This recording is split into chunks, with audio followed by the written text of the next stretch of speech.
Okay, so the next piece I'm going to be talking about is Laocöon and His Sons.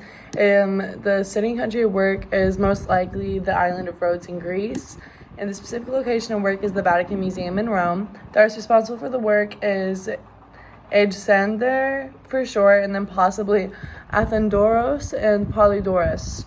The artist nationalities are Greek, and the medium of work is marble sculpture. It is from the Hellenistic or Greek period.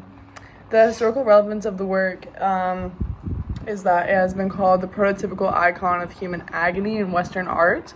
And unlike the agony often portrayed in Christian art, the suffering shown in the statue offers no redemptive power or reward, and it was very influential on art past the Middle Ages, when Christian art was veered away from. A lot of people look back on it to see how they should depict things, like with the facial expressions and stuff. How long did it take to create is unknown, but it's dated between somewhere in 42 and 20 BC.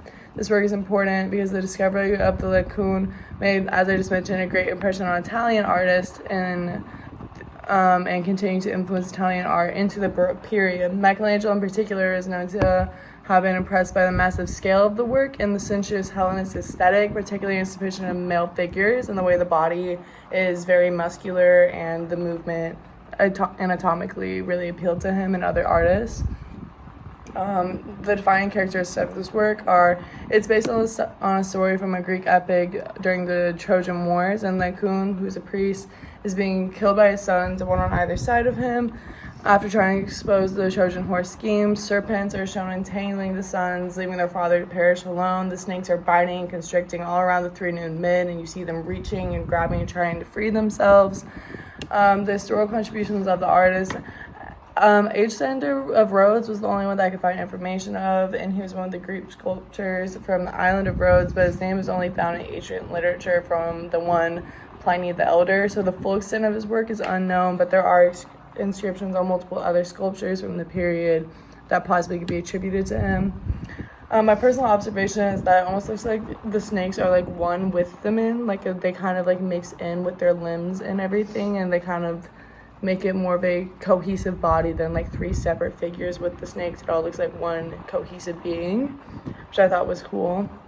I chose this work mostly because I was impressed with how intact it is for how old it is. Like most of the times, like their heads are missing and certain things are missing, but in this one I think it's only like an arm or two that are gone.